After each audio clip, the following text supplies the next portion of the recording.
Clear.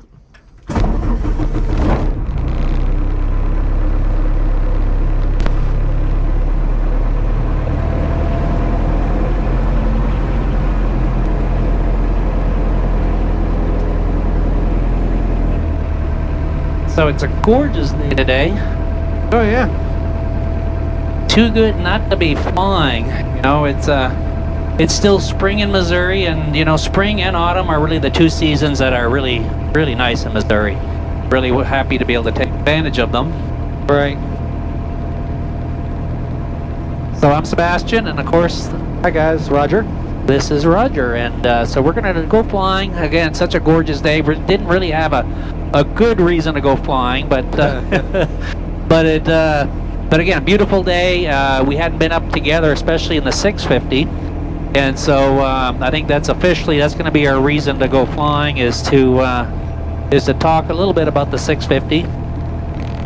And there is, 2024 is the 40th anniversary of the low wing CH 600 design series from Chris Heintz, my dad. And so that's something to observe and to look at and to celebrate, quite frankly. Oh yeah, definitely. And 40 years for a design is in aviation. That's a lot. That's actually quite a bit of history.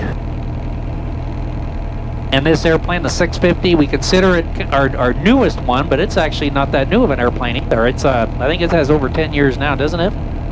Yes, I believe so. Yeah, over 10 years, and it was developed from the XL, right? Which was developed from the HD to HDS, and then the 600 before that, right? And and I'll make sure with this video to try to include some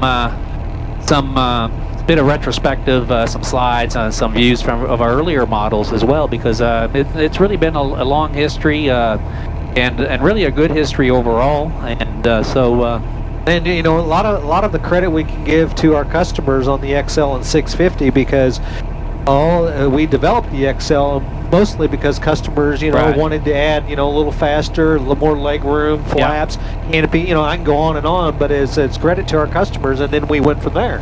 Yeah. Mexico traffic over to Fox, turn left crosswind, runway 6, we'll be departing the field back to the southwest.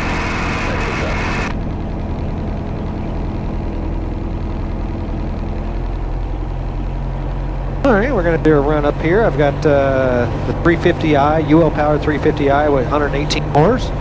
I'll run it up to 1600, check left and right ignition.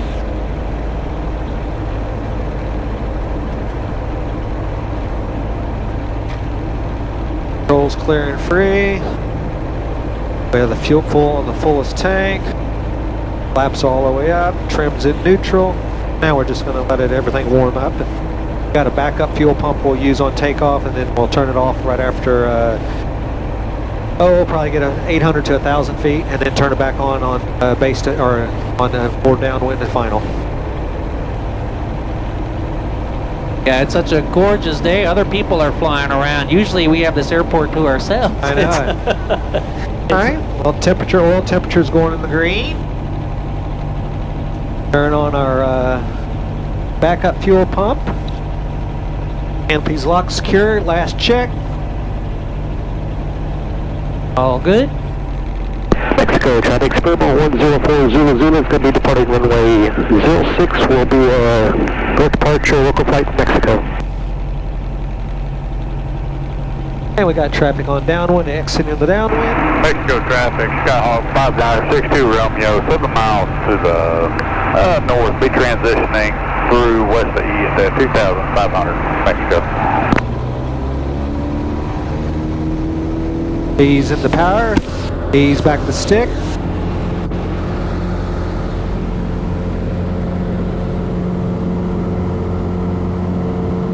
Little right rudder.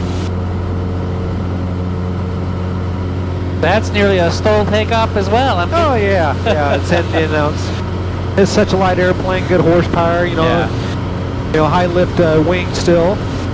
And like the other one too, we originally had the more powerful engine. We had the 350 IS in it, and now we have the 350i engine, which is the lower compression version of basically the same engine, from my understanding. Exactly. Mexico traffic, the target is the southwest. Last call, Mexico traffic. Yeah, you know, it's horsepower is a lot, but I don't see there's that much difference. And if you're not putting on floats and low density altitude areas, I would just stay with the 118. You're going to save fuel, maintenance. And Right. And that's, of course, the UL Power, that's a popular choice, but there are other choices. I know, Corvair Power is a popular one. We have other automotive conversions like the Honda, the Viking engine. Right. Of course, the Continental O200, Lycoming O235, Rotax continues to be a popular engine in this. Talking about the history of it, the CH601, I think it was the HDS model, was the first airplane in North America with the Rotax 912. Right. I remember, my dad for many years, after having developed the CH600, was always on the lookout for a good lightweight engine. And we were always happy when Rotax came along with the 912, because prior to that we were flying with the 582 and the 503 and the 701 and other airplanes, but in the 601 it was really lacking a good lightweight engine at the time. Right. So it was great to have the Rotax 912 available for that, and that's when they relaunched it as a 601 HD, and the HDS model was with the Rotax engine pretty much. And then, of course, now we do have lighter engines, some automotive conversions, but also UL Power, Jabiru. Yeah, the Jabiru 3300, we had it flying in it for many years in our XL model. Oh, we had, yeah. So and there's not a right or wrong engine. It depends on what your mission is, each customer, because it's always hear all the debates, and we've tried them all, and they're all good in their own areas, and they're all bad in their areas. So and that's so true, and that's so true, and that's a nice thing, is today there are basically a handful of good alternative engines, or not alternative, but choices for customers to use. You're flying around a bird there. You see them right there? Yeah. Oh, there he is. Traffic, 5962 Romeo, 7 miles. Interesting, because you flew right around. About 5 miles to the north, transitioning west east at 2,500, Mexico. Yeah, what a beautiful day out. Hey, Mexico traffic. Spinball 650 is just about a mile and a half, 2 miles at 1600. Just maneuvering. I'll keep an eye out. What a beautiful day. Just outstanding visibility today. Oh, it is, yeah. The 650 is great. That makes a great cross-country airplane. The comfort, you're like almost sitting in a recliner. I know. I've flown these, from Seattle to Phoenix to Florida and back in Canada, and yeah, you're tired when you get there, but when you get out, you're not bad. You're not all cramped up. I know. I've always equated it to being in a recliner, like a lazy boy, because you're kind of angled down. The legs are really at a comfortable angle, and it really works well. The 650 over the XL has a little bit more headroom, because the canopy, the apex, the highest point, is kind of right where the cabin is, right where the pilot and passenger are.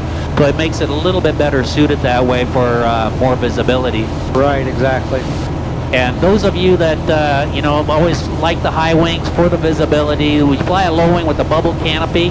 It kind of makes your jaw drop, because it's really it's 360-degree visibility. Of course, it's different because you can't look straight down because you're over the wing. So it's a little bit different. But in a faster airplane like this, you're really looking ahead of yourself, where you're going rather than what you're above. Right. So the debate over high wing, low wing is always going to continue on. Oh yeah. And I like the center stick. It's not my way, not my passenger's way. Easy to get in and out. And there's some, definitely if you got a center console, crosswinds heavy, it makes it easier. Probably 98% of our customers stay with the center stick. So that's a question I always get asked a lot, and everybody says, well, how do you learn how to fly the center stick? It's intuitive, you know. Yeah, it 15, really is. 20 minutes, you don't even think about it, and then you learn from there. Right, and I like it because when we're going cross country, I know you still like the sectionals. I can have my sectionals laid out on my lap. We can have lunch, things like that. There's not a stick between the legs, and the controls are so light that we can easily control it with one hand. Very light controls. So we're late spring now, I guess, and I know June, the first Friday in June, you're hosting our Free Friday lunch, isn't it? Yeah, June 7th. Welcome everybody to come out to June 7th. You know, between 11 and 3, we'll have the hangar open. We'll have lunch probably right at noon, and probably barbecue something. I don't know what we're going to do yet.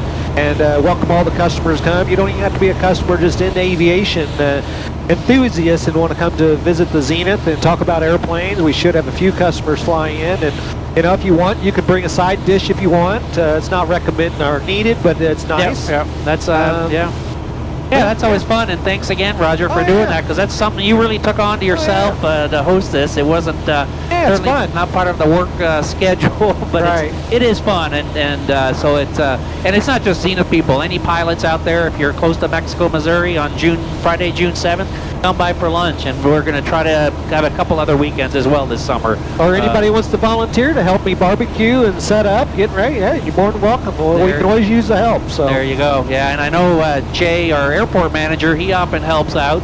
And again, that's a nice thing about these small airports, where you get the actual airport manager helping him out himself, and then so it's just a fun way to do that. And then later in June, the 22nd, I believe, is our Fly into Summer event, and that's our spring open house basically. And we're finishing up our expansion, so we'll have that open. It'll probably be kind of our official, not necessarily unveiling, but our first official event with our open house with the expansion as part of it. So we'll try to have that ready. What a nice turn you're doing out here. Just not even trying. I know, but you just set it and then let it do itself. You know? Well, it's hard for me to talk while I've got all this cool scenery around myself, and because it's so. Yeah, and I got power way back. I'm probably 60%. I'm burning 5 gallons an hour. And typically you're going to burn between 4 and 6.5 on most aircraft engines. Right. And I see even throttled right back. You're what, 115, nearly 120? 118 true airspeed right now. And I'm at 2,400, and continuous cruise is at 28. That's what I just showed you. Less than 5 gallons per hour on the fuel bar. Yeah, that's pretty cool. Very efficient little machine, and very enjoyable to just fly, look around. And it's starting to get a little bit bumpy now, but not uncomfortably. Oh yeah, we're low. Yeah. And we're going to head back, or you want to? Oh yeah, no, absolutely. But as I was saying, invite all of you guys to come out for our Fly into Summer event, and that's kind of the beginning of summer. So welcome all of you to come out for that. And those of you, I know sometimes folks get confused between our Fly into Summer and then our fall homecoming. Just a reminder, our homecoming is still the event not to miss. That is a 2-day event with seminars, and we get all these outside vendors. The June event, Fly into Summer event, that's just an open house, just a Saturday morning event, not near as involved. It's basically, just a morning event. Come out, look at the planes. Again, we'll have barbecue, some food items and things like that. Mexico traffic, Spurmo 650, turning left base to runway 06 Mexico. We just got a guy coming in, letting him know. Yep. And what I'm using here today is the Dynon system, the Skyview. They've got a couple newer versions. We got ADS-B in and out, and that's working very well. I really enjoy flying behind the Dynon. Right, and we've got the 2 screens in here. We have the big one and then the small one. Right. Quite frankly, I find I barely ever use this screen. Even when I'm flying, it's right in front of me. Just by habit, I look over to the left. All my demo flights, they never look at that one. They look at this one. I know. It's kind of weird, and there goes another bird. Oh, but no, it was a little one, but and then just the fantastic view of the runway here when you're turning into from base to final like that. It's amazing.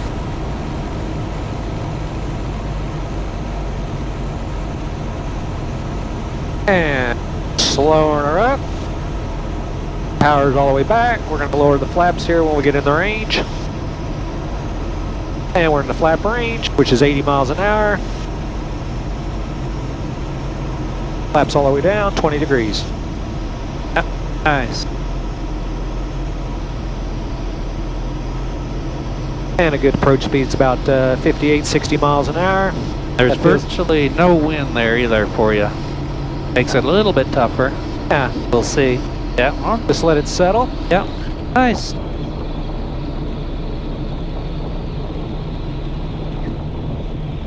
Yeah, we floated a little bit more because there was just virtually no headwind. Oh yeah, yeah, and I had to add just a little bit there. And then I don't stomp on the brakes if I don't have to, so. No reason to, is there? Right. Yeah, what a nice morning for a flight.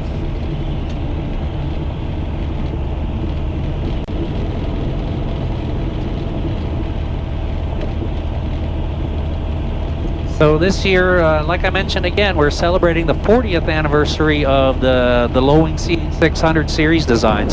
So those of you that are flying your 600s, whether it's a 601, 601 HD, HDS, 601 XLB, 650, you know, make sure you fly it this year. We hope to see you at Oshkosh with it. We'll have a special parking area in the home build area, specifically for the low-wing CH-600 series airplanes, and same thing at our homecoming. We'd love to see as many 601 series airplanes there, that maybe get the most that we've ever had together. Wouldn't that be kind of cool? Get, you know, 50, 60 airplanes together. That'd be pretty awesome to see. Right. Because I know there are a lot of them out there, and I know the folks that are flying them, we don't hear much about them because they're not the new thing as much. But I know we get a lot of great comments all the time from people flying them. How they love flying their Zenith low wings. So certainly invite you to celebrate it, especially this year as we celebrate the 40th anniversary. Right. How old were you when the first 601 came out? 600. Well, if it's 40 and I'll be 55, I'll be 15 years old. 84. Yep, 84. 15 years old. And I've worked for Zenith out of those 40 years, 31 years. I know, isn't that? That's pretty cool. That's pretty cool.